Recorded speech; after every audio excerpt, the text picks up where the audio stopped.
এই হাল্ক এক সময় ছিল একদম গরিব, কারো চোখে তার কোনো দাম ছিল না। তোরার মতো গরিব মানুষ এখানে দাঁড়ানোর যোগ্য না।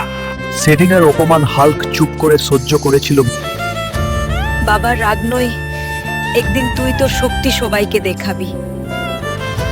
ওই রাত থেকে হাল্ক নিজেকে গড়ে তুলতে শুরু করলো। হঠাৎ করে তার সামনে এলো জীবনের একমাত্র সুযোগ।